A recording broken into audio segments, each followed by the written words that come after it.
Herkese salam. Bu videomda size Atatürk Üniversitesi'nin matematik fəninə aid 8, 9, 10 nömrəli tapşırıqların izahını sizə təqdim edəcəyəm. Əgər bu Atatürk Üniversitesi'nin matematik bölməsində, yəni fəninə aid izahlar sizə Azərbaycan dilində tələbat çoxdursa, zəhmət olmasa şərh bölməsinə plus qoyun və ya bəyənin, videonu bəyənin.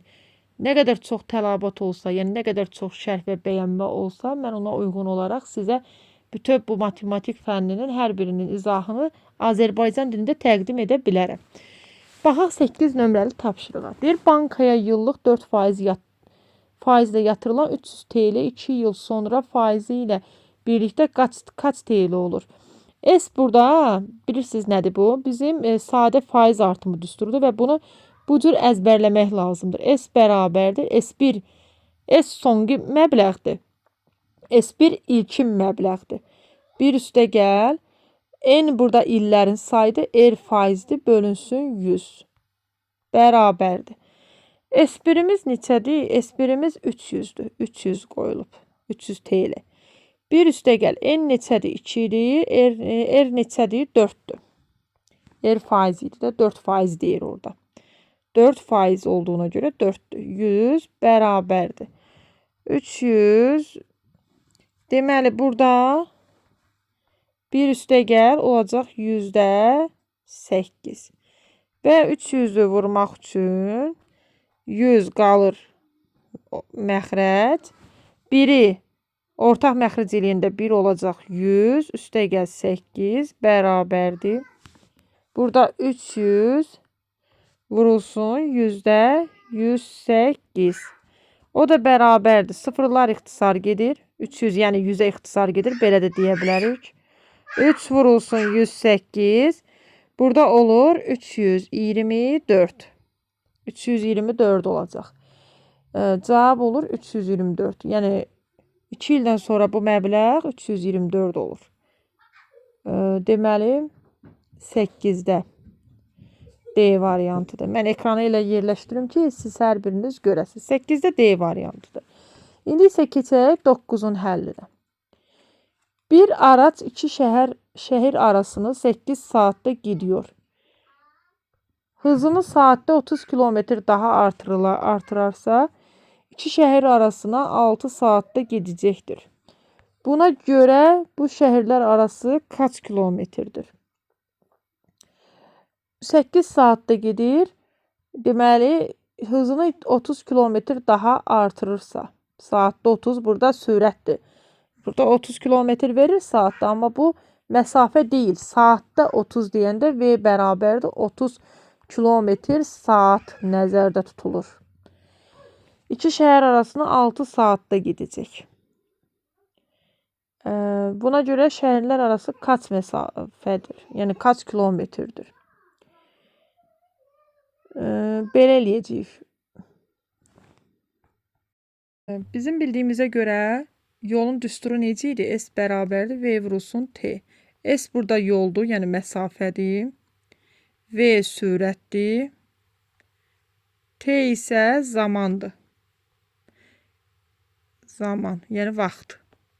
Yəni neçə saat, neçə dəqiqə olduğunu göstərir T. İndi isə gəlin görək bizdə necə yazacağıq bunun həllini. Deyir, bir araç iki şəhər arasında 8 saatda gedir. Deməli, yol nə qədərdirsə V vurulsun T düsturuna görə bu yolu 8, yəni T'nin yerinə 8 qoya bilirik. 8 vurulsun V ilə gedir. Hızını saatdə 30 kilometr. Saatdə 30 kilometr biz demişdik ki V'dir. Yəni 30 kilometr saat deməkdir, sürətdir. Sürətimiz burada V'dən söhbət gedir.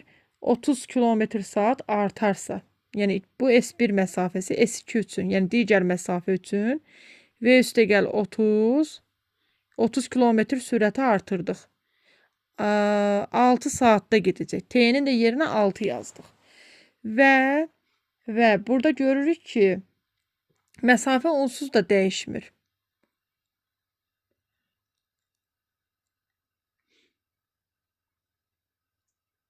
Niyə dəyişmir? Baxın, tutaq ki A və B şəhərdir. 2 dənə şəhərdir, A və B.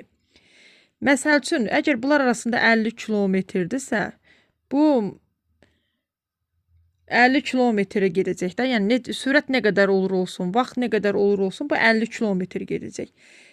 Burada məsafə dəyişməyib. Dəyişən burada sürət olub. Deyir, ikinci dəfə, yəni ikinci hal üçün. Tutaq ki, sürətin 30 kilometr artırıb və saatı burada 6 saata gedib. Onda məsafə nə olar? Dəyişməyib. Deməli, bizim məsafəmiz dəyişmirsə, burada S1 bərabərdir S2-dir. Yəni, birinci halda getdiyi yolla ikinci halda getdiyi yol eynidir. Yəni, yol dəyişmir. Düsturları gətirib yerinə qoyuruq. S1-imiz 8V idi. Gətirib qoyuruq S1-in yerinə. S2-miz V üstə gəl 30 vurulsun 6 idi. Onda necə olacaq? 8V bərabərdir. Mötərizənin üçün bir-bir vuracaq 6-ya. 6V 30-u da 6-ya vuranda nə eləyir? 180. 8V-dən çıxacaq 6V-ni, yəni bərabərliyi keçiririk. Bərabərdir 180. Burada da 2V nəyə bərabər olacaq? 180-ə. V də nəyə bərabərdir? 180-i 2-yə bölsək. V bərabərdir 90. V nə idi burada? Sürət idi. Kilometr bölünsün saatla göstərilir. Deməli, cavab burada hələ bitməyib. Çünki məsələdə şəhərlər arası kaç məsafədir deyir. Məsafəni hələ soruşur. Onda S1 və ya S2 fərq yoxdur. Hansı düsturda olsa hesablaya bilərik. S1-imiz 8 vurulsun V olduğuna görə 90-ı vururuq. Daha doğrusu 8-i vururuq. 8 var. V-ni də tapmışıq 90-a. Neçə eləyəcək? 720 kilometr. Onda deyir ki, şəkər yüzdəsi 60% olan 20 kiloqram şəkərli suya 6 kiloqram şəkər, 10 kiloqram su qatılırsa, əldə edilən qarışımın şəkər oranı yüzdə kaç olur? Deməli, 20 kiloqram şəkərli suda görək 60% şəkər var deyir. 20-nin 60%-i nə qədərdir? Biz burada şəkəri tapacağıq. Şəkərli suda da bir qabda şəkərli su var. İçində həm şəkər var, həm su. Bunun içindəki şəkər 60%-dir. Yəni, bunun çəkisinin 60%-dir.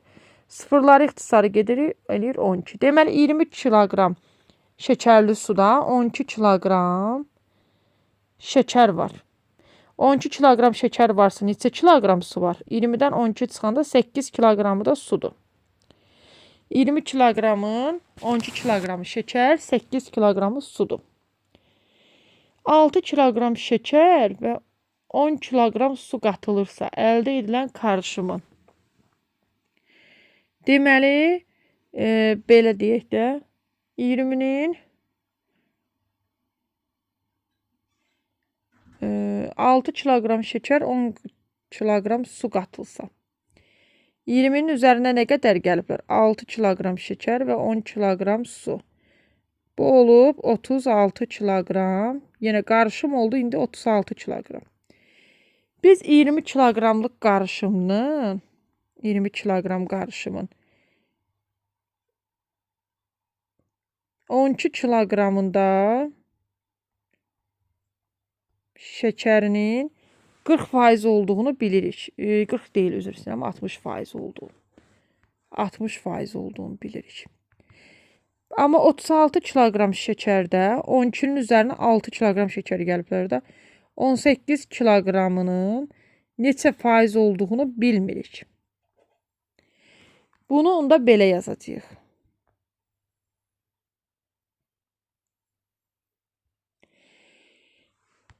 Bunu belə yazacağıq.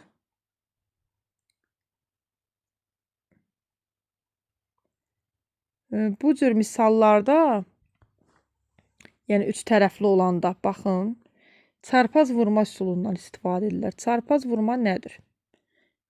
Baxın, belə çarpaz. Yəni 20-ni 18-ə, onu da 60%-nə. 36-nı da 12-yə, onu da x-a. Yəni çarpaz. Baxın, 12, o da x.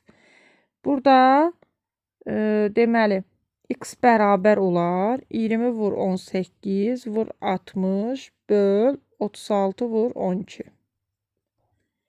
Görək bizə nə verir? 36 vur 12. 18-dən ixtisar gedir 2. Burada 4-dən ixtisar gedir 3. Burada 5-dir. 4-dən ixtisar gedib. Deməli qalıb 5 vur 60 böl 2 vur 3 neçə eləyir? 6.